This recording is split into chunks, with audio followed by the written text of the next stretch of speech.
All right, welcome back to another video. Today I'm actually going to be jumping into AnduinOS. It's made by a Microsoft developer, and it's aimed to target people switching from Windows to Linux and giving them a somewhat similar experience. So I'm going to go ahead and kind of just go through the installation process. We're going to go with try and install. So basically, I just flashed the ISO onto my flash drive. I'm using Ventoy to put multiple ISOs onto one flash drive. I leave a link in the description below for that. Basically, you can just put multiple on there, and then when you boot into that flash drive, you can select which ISO you want to go with, and then it just loads from there. So right now we're gonna jump into the AnduinOS. I'm actually gonna install it onto my hardware so we can see exactly what it's like. Let me go ahead and go to install. So you'll be brought to a desktop environment when you load straight into it, and then there'll be an install window here. Let me actually display settings. Let me actually change this to 1080p so you can actually see what I'm doing. All right, so that looks much better. So basically this is the installer here. So you just, double click over here and then you'll get the installer, and we'll just go with English and continue. And continue.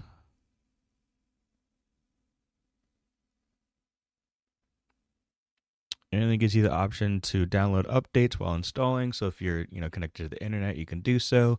And then install third-party software for graphics and Wi-Fi. Yes, we do want that. I don't know why you wouldn't. So this is based on Ubuntu. So it's going to use apt as its package manager. Let's see. So install alongside Windows Boot Manager. We're gonna erase entire disk.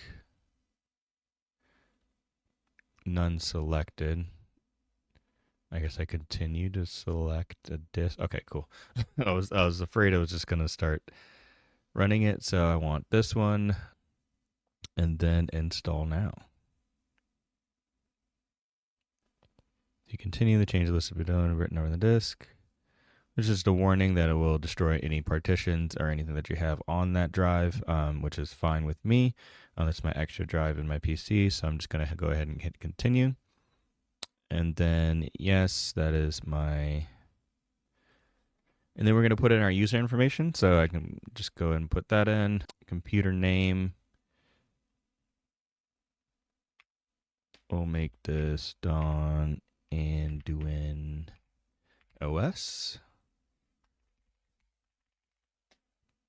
I don't care if it's too short. And we're off. So yeah, like I said, it is AnduinOS is Debian-based operating system that uses Ubuntu software repositories. And I believe they use the actual repo packages instead of Flatpaks or snaps. But we'll find out here in a minute once it's finished installing. And so I'll be right back when it's done. All right, so I do see here that they did remove snap to reduce disk usage. However, you can always reinstall snap, Flatpak, and app management whenever you want. So that's good to know. All right, cool. So the installation is complete. So I can go ahead and restart now. All right, so it has a very basic grub menu here. So we're just gonna go ahead and log into it.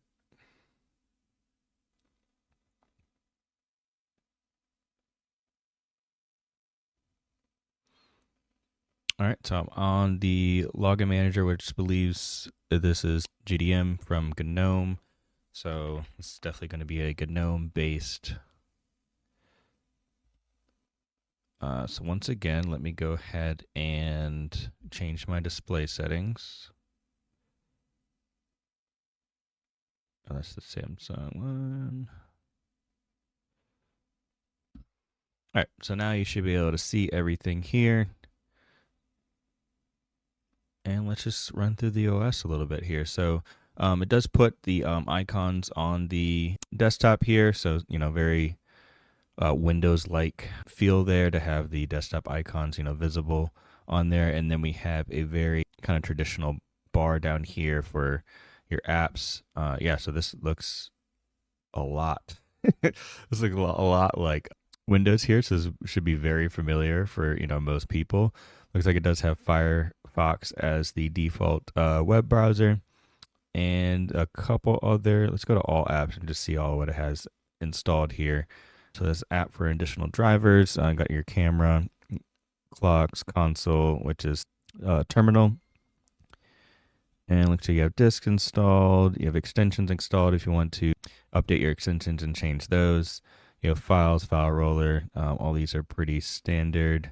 It did install the NVIDIA graphics for me through the installation process, so I didn't have to do anything extra there.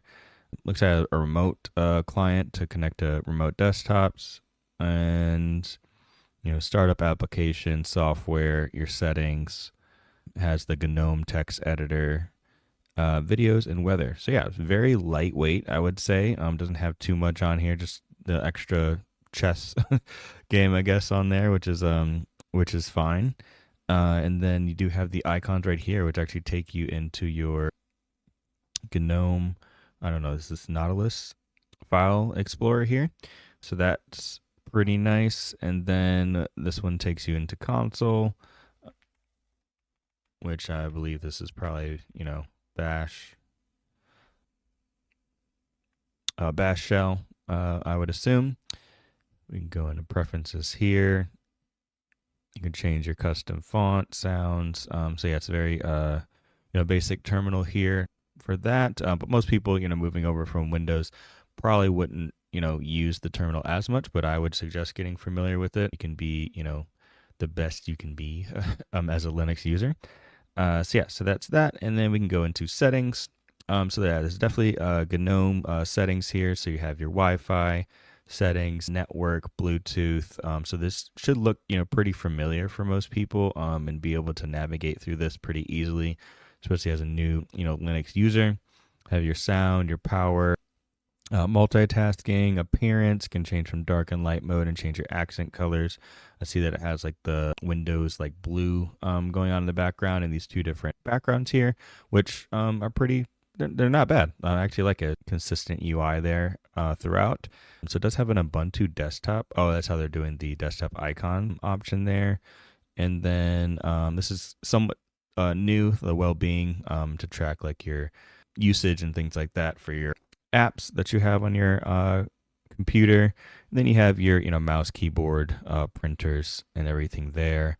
And then your system for adding users and remote desktop and things like that as well. So yeah, so settings is pretty straightforward there. And then we can look at the rest of the bar here. So you do have a software center,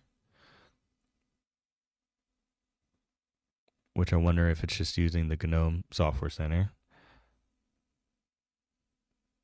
Which, yes, it looks like it is. And then so you can do all of your updates through here, which what's nice about Linux, in my opinion, is most distros do have a software center like this. So you don't have to go to your web browser and search for software. You can just go straight in here and install most of what you need. So that's kind of nice to be able to jump in here and find what you need. So if I needed a different web browser like I don't know, Vivaldi, see if that's in there. Yep. So Vivaldi's in there, and you have the option to install it through FlatHub. It looks like. Let's try like OBS maybe. So OBS Studio, you have FlatHub, and then you do also have a deb package through the AnduinOS option there, so you can install that either way. So I'm wondering if they have like Steam out of the box. And so you can do FlatHub Steam or the deb package. It looks like it is defaulting to FlatHub, which is interesting, instead of their deb packages. But I'm wondering if you can, so you can turn on Flatpak from there, and then your packages from the Ubuntu repos, you can turn off and on which ones you want there. But it does look like it is, for whatever reason, defaulting to the Flatpaks, which is not the end of the world, but it just depends on the user. Most new users would probably be more consistent with the flat packs for the most part. So that's not a bad move to have that. And then we have our control panel over here.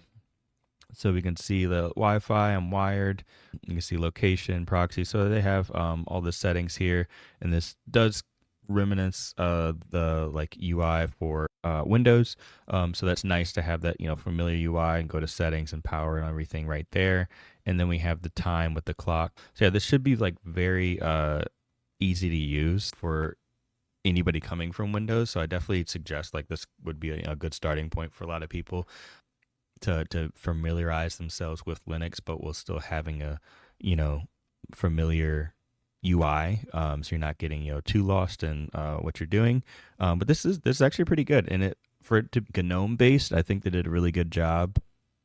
Making this very Windows like, because most people probably would have gone with KDE because their default look is more Windows based, and like the way their settings and stuff work is a little bit more Windows based, but it does have a lot more going on. So this is a lot more simplistic and takes all that extra stuff out. So I think this is a pretty good look for Arduino OS. So it's not something that I would probably run as my daily driver, because I do use Linux as my daily driver, but I prefer like a window tiling manager instead of a regular desktop environment. But for any newcomers, this is definitely a good look. So if you have been enjoying my content, please consider liking and subscribing, and I will catch you guys in the next one. Peace.